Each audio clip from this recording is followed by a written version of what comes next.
हिवाळ्यात लोक खातात सकाळी सकाळी लाडू, पण मी खाते. आज सकाळी नाश्त्याला केला होता आम्ही आज मॅगी. कुणी नाश्त्याला करत नाही, पण मला सकाळी सकाळी फारच भूक लागली होती म्हणून मी सकाळी मॅगी केली होती. आणि इकडे रिद्धी सिद्धीला पण मॅगी दिली होती. रिद्धी सिद्धी म्हणत होता मम्मा मॅगी छान झाली. तिला म्हटलं मॅगी छानच होती, कशी पण करा, मॅगीची टेस्ट चांगलीच लागते. मग इकडे आमची मॅगी संपत आली होती आणि इकडे थंडी होऊन गेली होती मॅगी माझी. मला खायची बाकी होती, ती राहून गेली होती. इकडे मग मी रिद्धी सिद्धींना म्हटलं चला अभ्यास करायचा वेळ झालेला. आणि सिद्धी म्हणत होती माझी पेन्सिल हारले मम्मा. पण मी म्हटलं दररोज मी कुठून आणून देणार तुम्हाला दोघांना पेन्सिल. त्यांच्यावर मी ओरडत होती, कारण दररोज एक दिवस झाला का पेन्सिल, एक दिवस झाला का पेन्सिल.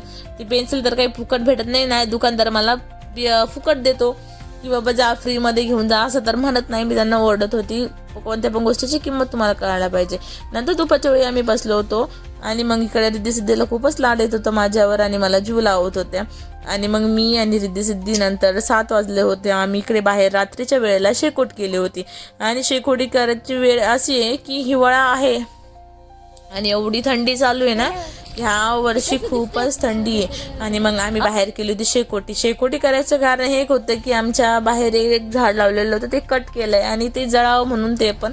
आणि इकडे लहान मुलगा ते पण आले, ते सगळे आम्हाला काड्या जमा करू लागत होते आणि शेकोटी तयार करण्यासाठी मदत करत होते.